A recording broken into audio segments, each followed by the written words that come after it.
Bus today, helping provide food and more for those in need. That's all ahead on the Now Bakersfield. Chris?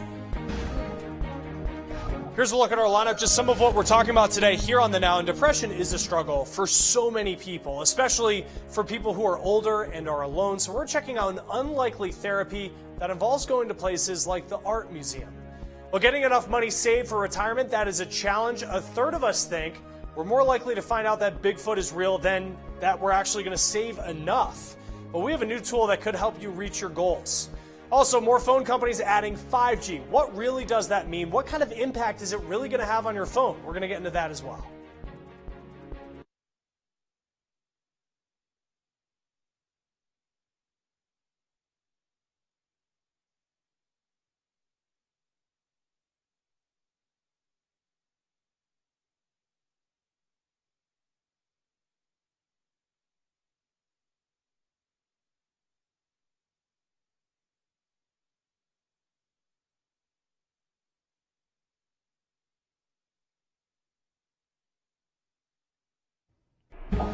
Good evening. The common cold and flu are sweeping through Kern County and impacting our local blood supply. The Now's Tori Cooper spoke to Houchin officials and has an inside look at how you can help out. It's something that we all need to keep going. But during the winter months, when flu and cold season are in full gear, according to public health officials, Houchin Community Blood Bank officials say their supply of donated blood falls short. We're seeing a lot of sick outs. We're seeing a lot of people come in with the flu, or they're calling in saying they're sick, and we can only take healthy donors. So for us, that's a real challenge. Since November in Kern County alone, 2 people are already dead from the flu. And Kern County public health officials say it could stick around depending on the severity. Flu season is upon us, but it can last far into the year, even into April and May. Which could mean more people will be calling out sick from their blood donation appointments at the Houchin Community Blood Bank, and there may be a prolonged shortage in blood supply available. That's why, since I don't have the flu, all right, put this on tight. First time donor. I decided to donate. But Houchin Blood Bank officials explained why people with the flu are not qualified to donate until they are symptom-free. So the flu, if you're sick, you don't want to donate. Your body is already compromised because you are fighting off whatever infection or whatever's going on. So you don't want to donate blood, because if you give that, there's a possible chance you'll pass that along to whoever's receiving it, a patient. That's also why the first question on the Houchin Blood Bank pre-donor screening questionnaire is, are you feeling healthy today? For those looking to donate. But Klein says the number of sick outs is having a greater impact on the community. The risk being, if something were to happen, we won't have enough to supply. We have enough to supply our local hospitals given the need right now. But that could change. One accident can change that. One car accident can change that. Yeah. And that's what we realize, and that puts all the pressure back on our team. So we could really use people coming in over the next few days. Klein says an extra 20 to 30 donors over the next few days will really make the difference, and hospitals won't have to wait for donated blood. He also says anyone who is healthy can help if they choose. Any blood type will be able to help us. Upon completing the health screening, healthy donors like Dakota Smith of Bakersfield say it doesn't hurt or take a long time, but it may benefit someone close to you. I've had friends that have had cancer, and so having platelets and plasma can make a difference, a huge difference for them. Yeah. And so this is huge for the community, and it's really not a big deal. Yeah, it's not for everyone, but it's worth a try. That was the Now's Tori Cooper reporting, and those looking to donate are encouraged to head over to one of the 2 Houchin Blood Bank locations as soon as possible this week. For more information on donating, you can also head to our website, turnto23.com. Now to an update on a story we first told you about yesterday on the Now. The memorial bench stolen from a local elementary school has been returned. Muncie Elementary School posting on their Facebook page today about the bench's recovery. In the post, they said, quote, "Thank you to the public, Channel 23, and those who helped us recover our property. Thanks again for the happy ending." They also said in the post that the plaque will be put back on the bench over the weekend. The bench that had been taken was dedicated to Fatima Lopez, a 5th grader at Muncie who died in June of 2017 after she was hit by a car on Stockdale Highway. First of all, I'd like to thank you, because viewers saw it on the air and on your Facebook page as well as our Facebook page. But I think it was your Facebook page that a viewer saw the individual and was able to identify them. And then another person called anonymously and told us the address where we could find the bench. It was a great day. We really didn't think we were going to see it. We're really excited. School surveillance footage showed a man riding off with the bench and removing the plaque with Fatima's name on December 26th around 11 o'clock at night. He also took other school property. Muncie school officials say the man who stole the property is in police custody. With the partial government shutdown now getting close to 3 weeks and counting, there's now new concern it could hurt America's credit rating worldwide. According to the credit rating agency Fitch, they may have to slash the nation's AAA credit rating. It said it will ask whether a country with regular shutdowns and sky-high debt deserves the top rating. The U.S. is expected to reach its debt limit on March 1st. That could force the government to take drastic measures to pay its bills, measures that could impact the global economy. Chris? If the idea of retiring seems far-fetched, you are not alone. Frankly, a third of Americans think they're more likely to find out Bigfoot is real than that they're actually going to save enough money to live comfortably in their golden years. Annie Taylor going to show you the new tool to help you get back on the financial track. Most Americans are barely getting by, so the idea of saving for your future seems daunting. And that's why the Ad Council and AARP teamed up to teach people in a lighthearted way that it does not have to be intimidating. Hey, let's meet our retirement coach, Avo. A is for taking action. Not anxiety? No, Kevin, you're gonna be fine. That's a new public service announcement introducing people to Avo. It's a free, real retirement planning coach available to anyone, no matter your age. aceyourretirement.org is the website where Avo walks you through some basic questions. And then based on your answers, you get the top 3 things you can do now to boost or start your retirement savings. There's even an expanded section to give you even more ideas on what you can do. It's not something you should wait to do because according to the National Institute on Retirement Security, almost 70% of people getting close to retirement age have less than a year's salary saved. The strategy that AARP found works best for saving for retirement is actually setting a goal for yourself. Those that do set a goal, about 84% of them end up saving something, which, as we all know, is better than nothing at all. All right, Annie, thank you. And some students will now learn about how to handle finances at school. The acting governor of New Jersey just signing a law to teach financial literacy in middle schools in the state. Now, there's no specific curriculum just yet. The new law says the classes will cover budgeting, saving, credit, and debt. Students will start taking those new classes this coming fall. Currently, only a few states require high school students to take a personal finance course. Well, ahead in our lineup, depression, it is a struggle for so many people, especially for older people who are alone. We're checking out an unlikely therapy that involves going to places like the Art Museum. You're watching The Now.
We start the news feed with efforts to save Sears. Today, the company's chairman has put in a bid of more than $5 billion to try and save the company.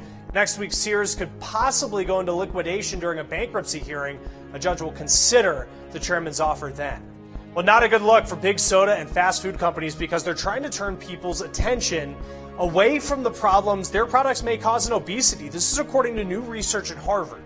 Coke, Pepsi, Nestle, and McDonald's, they're paying for a group to shape policy on obesity in other countries like China. The goal? To keep sales up by arguing that it is exercise, not diet, that impacts obesity. This group has said that it is not lobbying. Well, going to the Super Bowl, that can be a once-in-a-lifetime experience.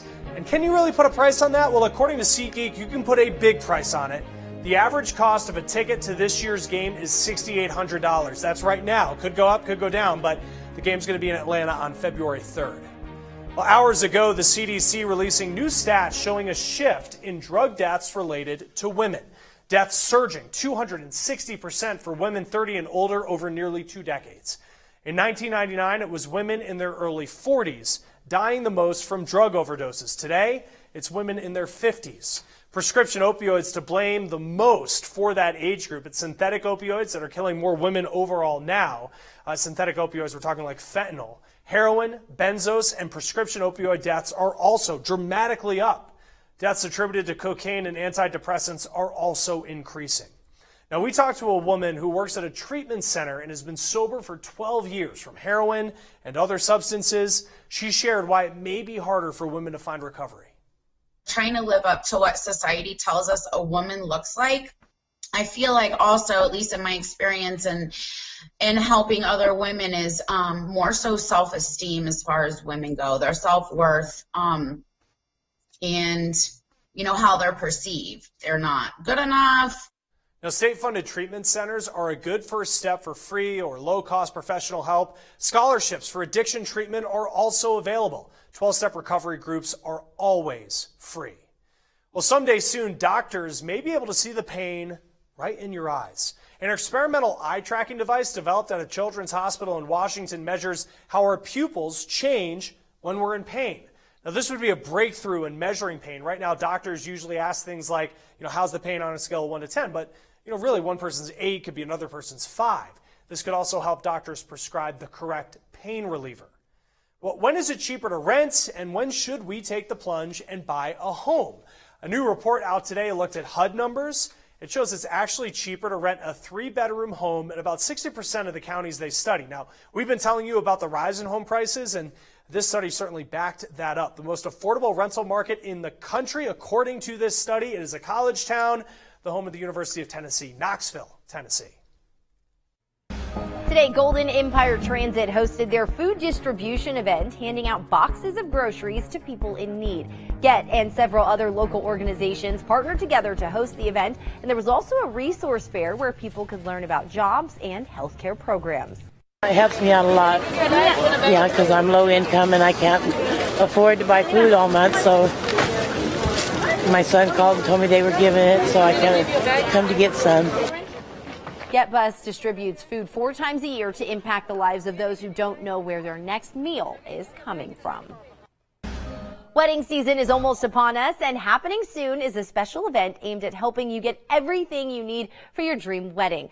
The Kern County Bridal Association is getting ready for its annual Wedding Expo. The expo will have hair and makeup artists who will help you look your best on your special day, and there will be photographers who can help you capture those picture-perfect moments. There will also be a fashion show showing the latest trends in wedding gowns. The expo will be held Sunday, January 27th from noon to 3 p.m. at the Kern County Fairgrounds on South P Street. General admission is $15. Pickleball fans, more courts are coming to Bakersfield. Over the past few years, the sport of pickleball has gained in popularity and local participation has significantly increased. During last night's city council meeting, more courts were approved to be installed at Jastrow Park. The more than $200,000 approved for the project will be used to convert 2 existing tennis courts there into courts for pickleball. Very cool. Well, let's take a live look outside. It's starting to get a little cloudy looking out there. We're hearing about some fog on the way, right, Allison? Fog is on the way. Unfortunately, we did have a stratus deck earlier today, so that was fog mixed with some low-hanging clouds. That's what kept temperatures below what we were expecting. We're continuing to see those low-hanging clouds across the San Joaquin Valley, so there is a dense fog advisory. That fog will be increasing as we head into the overnight hours, continuing until 11 a.m. on Friday, so reduced visibility, especially in the western portion of the valley, as well as for us here in Bakersfield. But high pressure is going to be dominating over the region. That's slowly going to be warming temperatures up as we head into your Friday. So air quality, unfortunately, will be back to the moderate range with an AQI of 55. We spent the past 4 days in the good range, so it's not going to be too bad tomorrow, and there are no restrictions, but burning is discouraged. Now, we are tracking a system that is going to be bringing strong winds, especially through the Grapevine. That will be in the evening hours on Friday, continuing into the early morning hours on Saturday. Gusts could be nearing 40 miles per hour,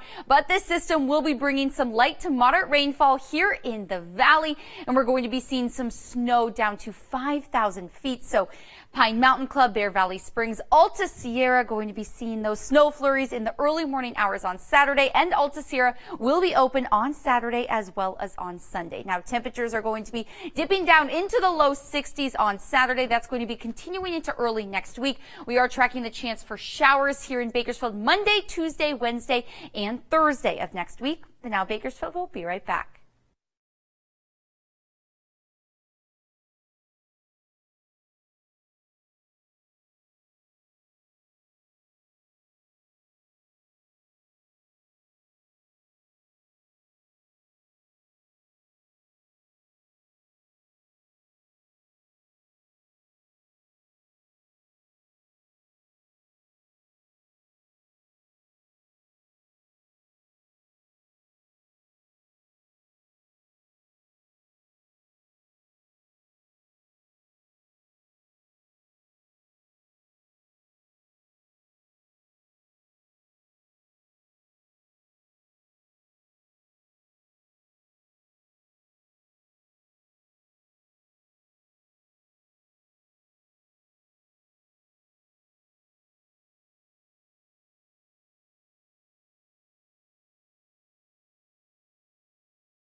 time and a place to sit down and just do something that's very, very local and very positive.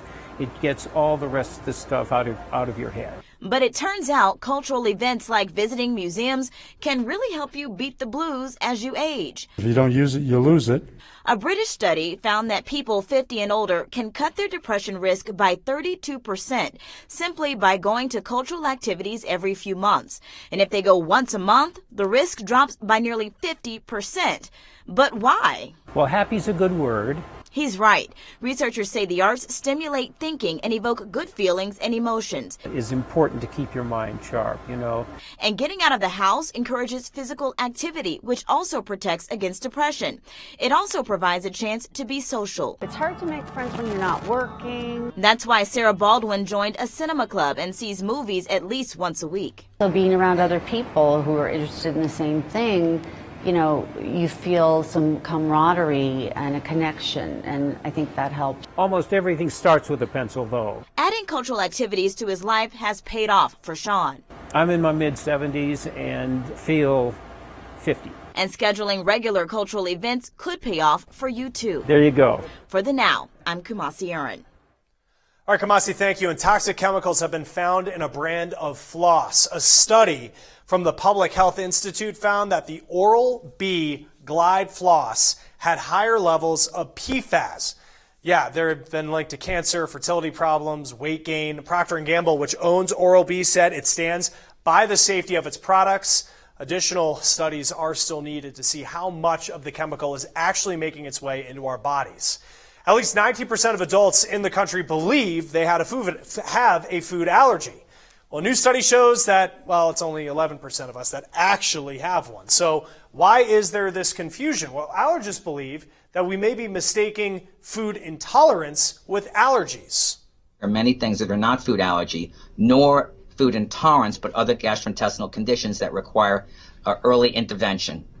Now, that can also be irritable bowel syndrome, which doctors say is very common, but if not treated, it could become more severe. Now, another thing that is tricky about food allergies is that they change as we age. It's possible to be diagnosed with an allergy as a kid, and then you just later grow out of it. And it's also possible to develop new ones when we're adults. And depending on what your situation is, you can have accurate testing done with an allergist to determine what the likely food allergy might be, along with your history and presentation, as well as seeing a pediatrician if it's a child, and certainly a gastroenterologist if you're having abdominal symptoms. Now, doctors recommend if you are suspicious about a possible food allergy, you want to get tested. This can be done through skin and blood testing and even food challenges. Well, let's get back to our lineup here, and you have heard about a lot of phone companies adding 5G, but is it really going to make a change in your phone? We're going to get into that when the Now continues.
Well, everybody's talking about 5G, but what exactly is it? How much faster will your phone actually run? Then now's Amy Taylor breaking it down. It was 8 years ago when tech giants introduced us to 4G technology, and at the Consumer Electronics Show, it's all about the 5G. Verizon and AT&T already have a 5G network in place, ready to go. But people are still confused. What is it? Well, that's where Samsung 5G guru Franklin Miranda-Cibrian comes in. 4G to 5G is going to be a very exponential change. Right now, 4G runs at a speed of 300 megabytes per second. But 5G runs at a speed of 100,000 megabytes per second. Right now, on our current 4G network, we are able to connect about 10,000 devices per kilometer square. Now, on a 5G network, that same kilometer square area, we're able to accommodate 1 million devices. That means you're going to see a big difference in speed, especially at conventions like CES or even at large sporting events. Right now, right here, there's way more than 10,000 people in this room. So if you try to use anything that's web-based, you're really not going to be able to get anywhere. Navigation, web, any of your apps that run data are going to be bogged down. And if you love streaming video on your device, the word buffering will cease to exist with a 5G network. So that's talking Blu-ray quality like this. Now, are you getting excited? Yeah, me too. But just know when it launches in 2020, you will need to ask your carrier to upgrade your phone. And of course, it might cost you a little more to do so. Annie, thank you. And getting to the grocery store to buy food for your family, it's not easy for everybody, but now one community is helping find a solution to food deserts. Lyft, the rideshare app, it's on board with this plan as well. That story tomorrow right here on The Now. Coming up tonight on 23 ABC News at 11, the Kern High School District holding a special meeting tonight, all to discuss the details of the newest high school getting ready to be built in Southeast Bakersfield. We're going to have details on that story and much more coming up tonight on 23 ABC News at 11. In the meantime, though, we are paying attention to some fog that's moving into our area right now. Right, Allison? Yeah, we can see those low-hanging clouds across the valley right now. Temperatures still in the 50s, though. That's keeping us slightly warm this evening, but already into the 30s down in Fraser Park and Pine Mountain Club. But we are tracking this dense fog advisory that will be impacting the San Joaquin Valley until 11 a.m. on Friday. So reduced visibility. Make sure that you are slowing down. But then we're tracking some rain making its way into the county. So that's going to be clearing out that fog this weekend. All right. Looking forward to it. That's going to do it for us on The Now. We'll see you back here tonight at 11.